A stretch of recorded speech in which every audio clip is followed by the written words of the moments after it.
I'm Dr. John Kruse, and today I'm going to be talking about cyclic sighing.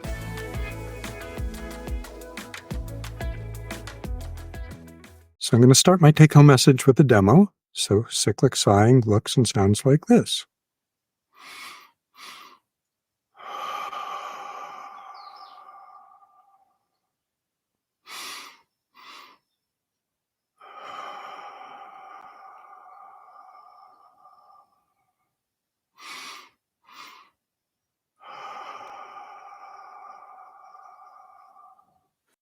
I'll explain how to do it at the end. So cyclic sighing is a breathing technique. It's simple to do, shown to activate the parasympathetic nervous system, which helps with both falling asleep and staying asleep. Now, the evidence for this, for its help with sleep, is purely anecdotal at this. Well, not purely anecdotal, largely anecdotal. There's a large body of good basic science as to, again, we know what the parasympathetic nervous system does. We know this is activating it.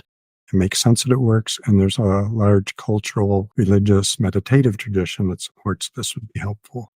So this talk is going to be a little more personal, anecdotal than I usually am data-driven. I'm convinced that this works for sleep and that it's not only works, it's powerfully helpful with minimal side effects and probably benefits beyond just helping with sleep. So early in 2023, there was a study published. There were several Stanford authors, Andrew Huberman, the neuroscientist, and David Spiegel, the prominent psychiatrist, were among them. It looked at just 5 minutes a day, comparing 3 different breathing techniques. Cyclic sighing was one of them. There were 2 other breathing techniques, comparing it to 5 minutes of a mindfulness meditation.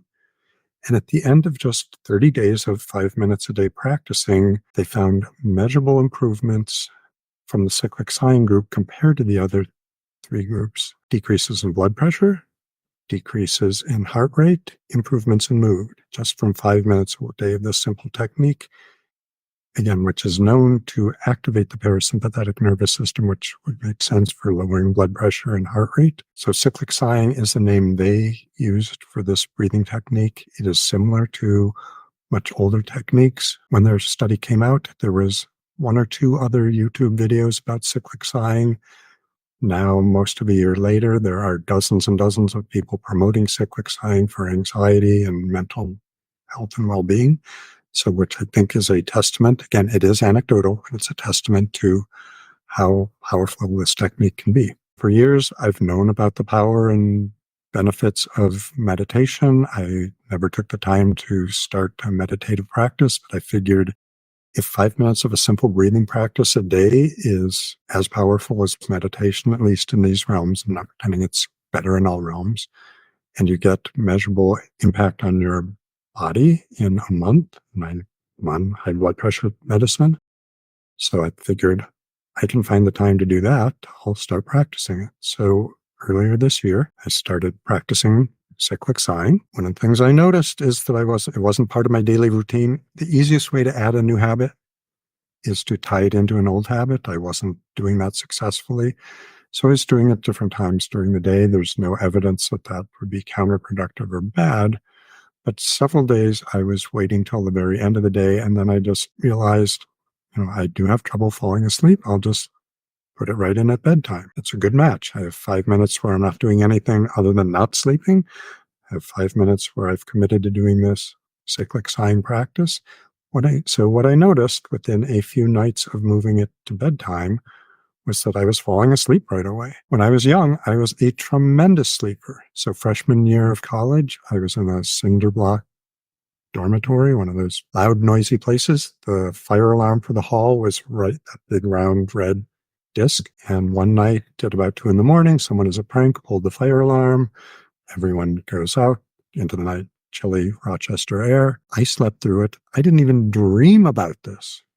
And in the morning, since I had no awareness of this, first person said, "Oh, Kruse, we didn't see you out there for the fire drill." And I thought this guy was pranking me. I didn't think there had been a fire drill. How could I sleep well through it? Until several other people independently said, "Hey, we didn't see you out there for the fire drill." And finally I asked them, "Why didn't you wake me?" And they said, "Oh, including my roommate did go out." Anyway, they all assumed that I was just faking it because I didn't want to go outside. I was really that deeply asleep. So for years, I was a really good sleeper, then, and I'm not blaming this on my kids, but about the time my twins were born 20 years ago, and I was the one who more often got up in the night to take care of them when they were crying or fussy, my sleep became much, much worse. So I had trouble many nights falling asleep. I was waking up frequently and having trouble falling back asleep. I've always practiced good sleep hygiene, going to bed at the same time, doing it in a dark, quiet, nice temperature place, not exercising, just before sleep. So I was doing all the right things. My PhD was in circadian rhythms. I've been studying sleep and circadian rhythms for almost 40 years now, but my sleep was bad. I went through a stretch of 4 or 5 years where I took Benadryl every night. Part of that was I also had some allergy asthma issues. Do not take Benadryl for sleep. It works for lots of people, but it's a very strong anticholinergic acting agent. It is strongly associated with development of dementia, which is Alzheimer's dementia's destruction of acetylcholine neurons. Anyway, for the last 5, 10 years, probably at least 10, I was using melatonin most nights. I think it helped somewhat, but I was still having frequent problems. And again, within a few nights of this cyclic sighing, some nights I was feeling as I was doing it, yeah, I'm feeling more relaxed. Yeah, I'm drifting off. Other nights I'd do the 5 minutes and I'm not aware of having any impact on my body. And yet within a minute or two of finishing that, I'd be asleep. So again, whether I was consciously aware, feeling that it was calming, soothing, getting me ready for sleep, it was every night. So I started teaching my patients, particularly those with anxiety or sleep disorders, about this. And after the third or fourth patient, I realized something even more surprising to me.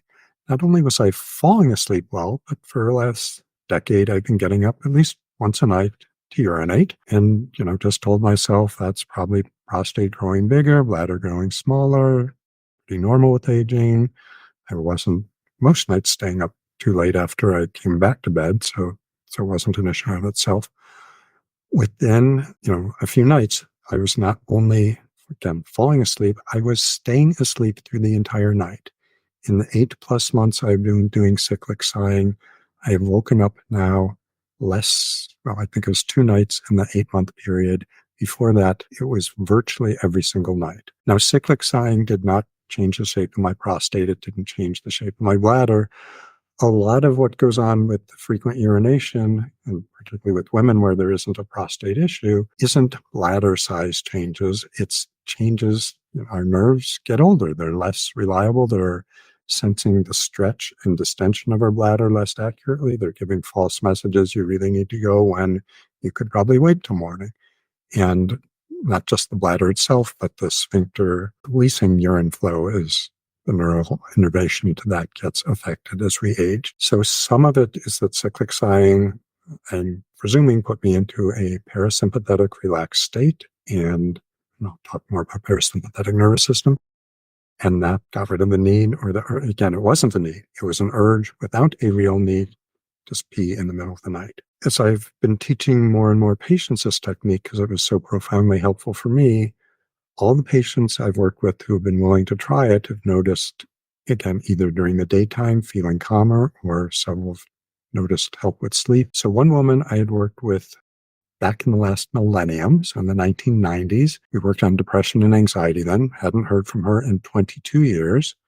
She reached out to me, email, saying her depression's been pretty good for the last decade. She's now in her 70s, but sleep has just been unrelentingly problematic. She's been on dozens of different sleep medications. She's tried cognitive behavioral therapy, which helps with many people. Nothing was working, and she was wanting to start Belsomra, so she contacted me. I taught her the cyclic sighing techniques and why it should work. And she actually canceled her follow-up appointment. Why did she cancel it?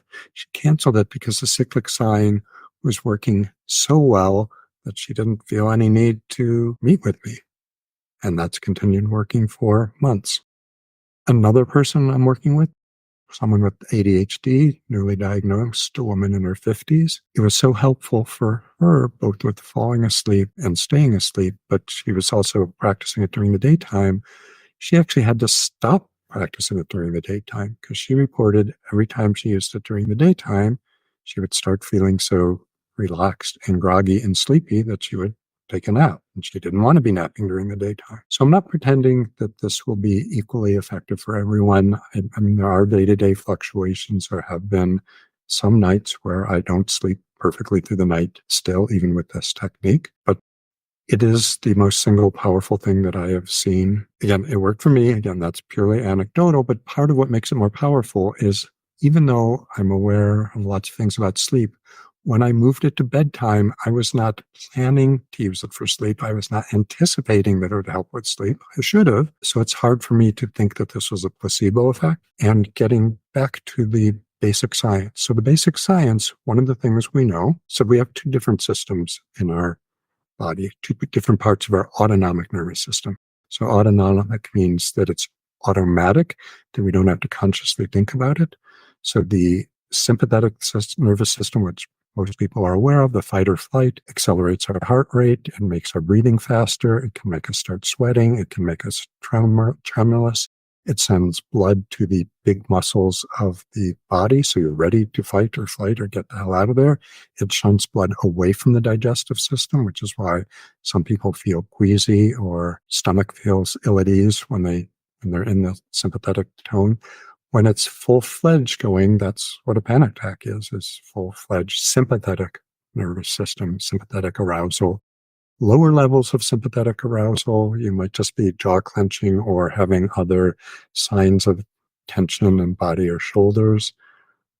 And you can have sympathetic arousal without even being particularly conscious of it. Other half of the autonomic nervous system is the parasympathetic nervous system. Some call that the rest and digest system. And in a simplistic way, it's sort of shutting off or reversing all those states of arousal. It slows heart rate. It changes the variability within heart rate, which is usually how it's measured to make sure that you're in a parasympathetic state. Slows down breathing, shunts blood preferentially to your digestive system.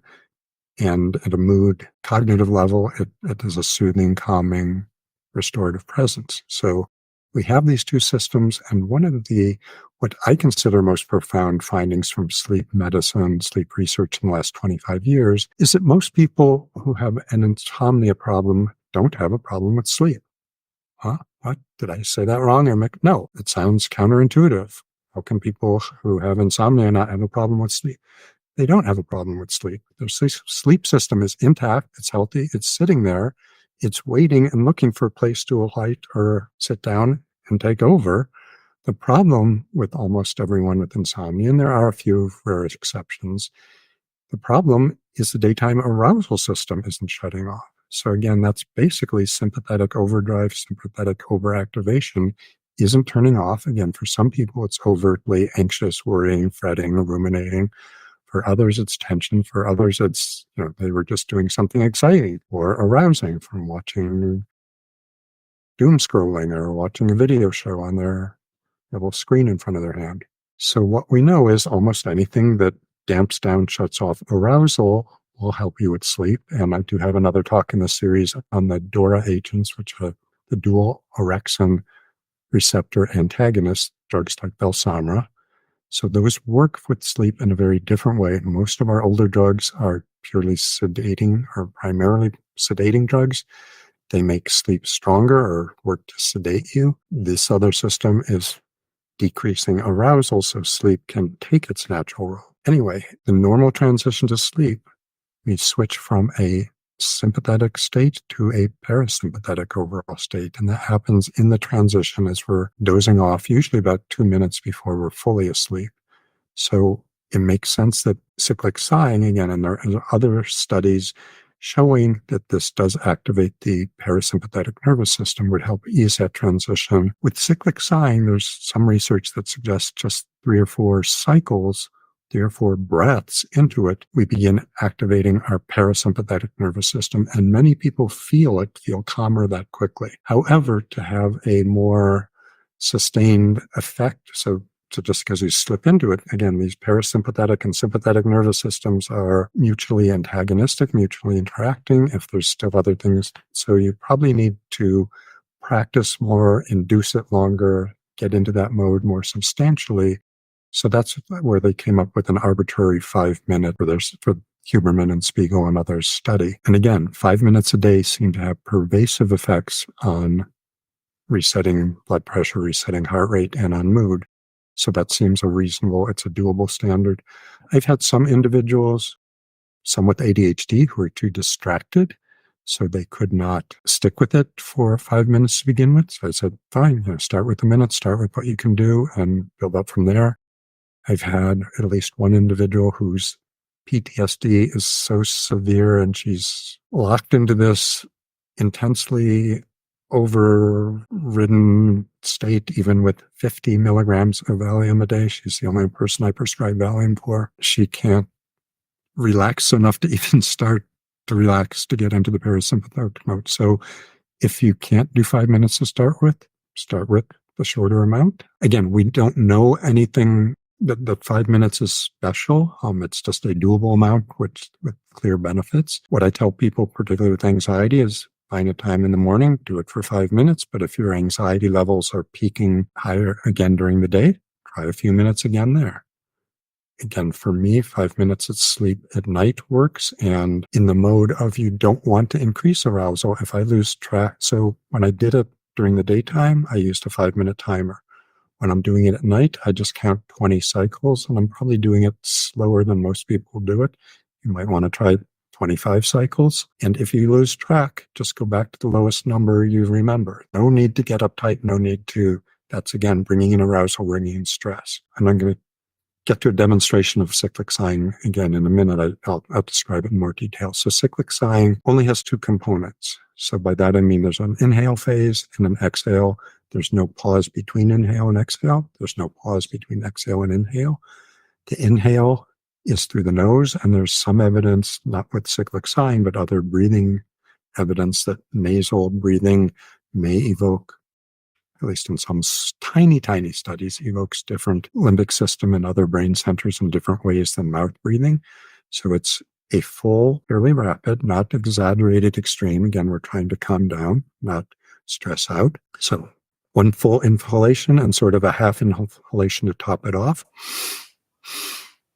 And then the exhale, and what seems to be found in previous studies of other breathing techniques is that the exhale needs to be substantially longer, at least twice as long as the inhalation phase, and the overall cycle should be slower than normal daytime awake alert breathing. So I do a count of about 5 or 6 in my head.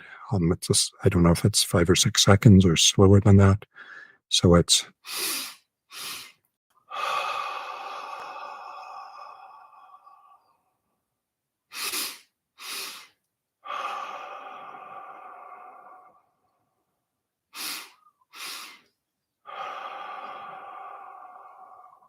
so again, we don't even know whether the audible exhalation is an important part of it, or whether maybe often at night I am actually, because my husband falls asleep first, I'm trying to be quiet, so I often do it with all of it through my nose.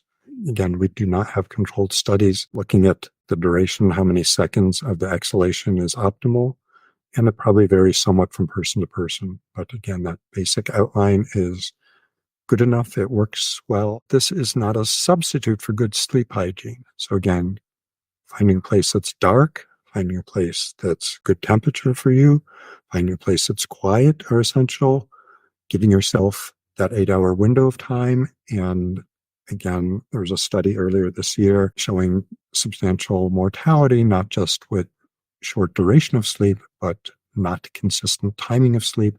We've known this for more than 40 years. Why we're pretending it's brand new revelation, why our public service announcements haven't talked about the consistency of sleep for decades, I don't know, but they haven't. Getting exposure to bright outdoor light in the morning, getting enough exercise during the day, all those are parts of good sleep hygiene. Avoiding caffeine, stimulant drugs too late in the day, particularly for people with ADHD, although there are some people with ADHD who a low dose of a stimulant at bedtime can help, and I won't get into that one right now. So again, this is not a substitute for other aspects of good sleep hygiene, but it's worked wonderfully for me.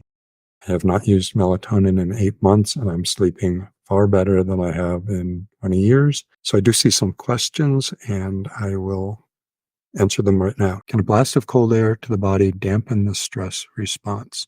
Some of this, and I think your question last week was tying into the Wim Hof approach of sort of retraining parasympathetic and sympathetic nervous system. What I'll say is I just don't know the rigorous science, and I know that there are people who have accused him particularly of reasoning from anecdote and what seemed to work for him, and maybe his own physiology may be an outlier to begin with, whether it was before he did any of his training.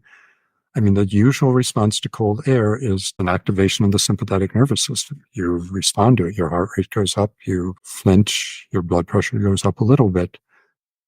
Certainly, most body responses, particularly if you intellectually put that in the framework of this is benign, this is actually helping my body retrain or readapt, it seems sensible that, yes, you could use exposure to cold air to dampen a sympathetic response or to, maybe paradoxically engage a parasympathetic response.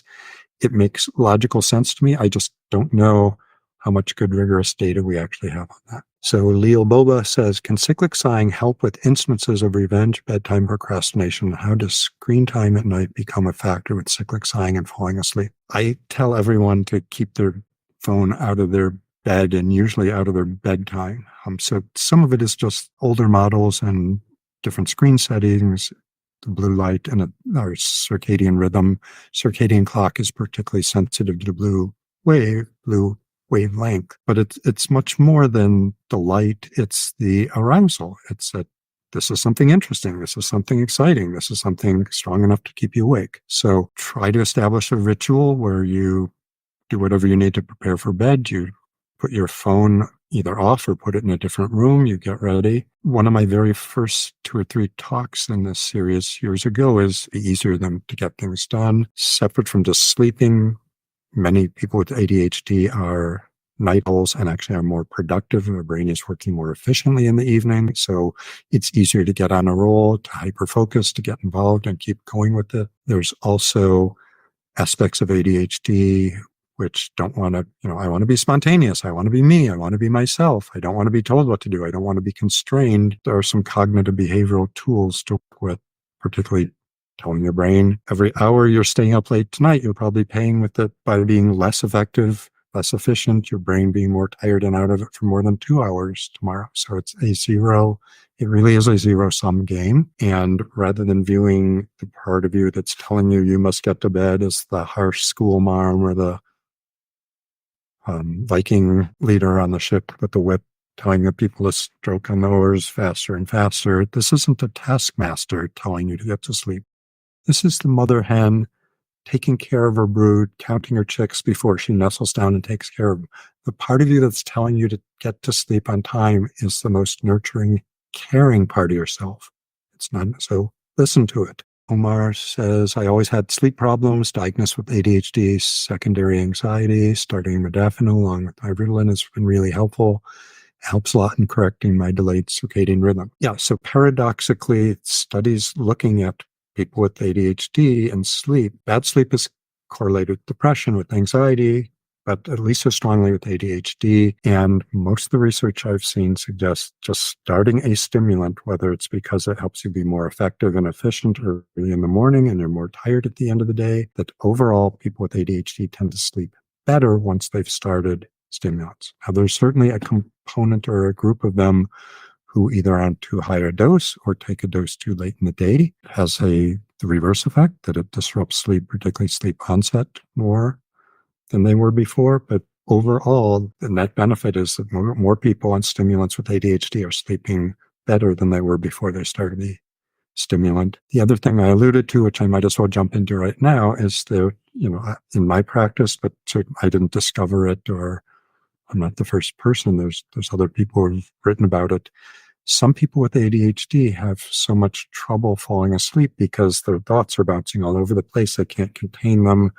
They can't even, do counting around the square or other breathing techniques, or maybe cyclic sighing is too distracting or uncomfortable. Anyway, for some of these people, a small dose of a stimulant at bedtime helps them focus, helps them essentially pack away their thoughts and fall asleep. Omar said it was hard the first few days because he was sleep deprived, but forcing himself to take the same time in the morning did the trick. Yeah. So again, consistency is a big one. And, the two big factors for sleep are you do have a circadian clock and you do have a fatigue factor. And if you are working against your circadian clock, it's going to be a struggle. So hopefully I'll see some of you tomorrow. Stay healthy and happy until then. Thanks.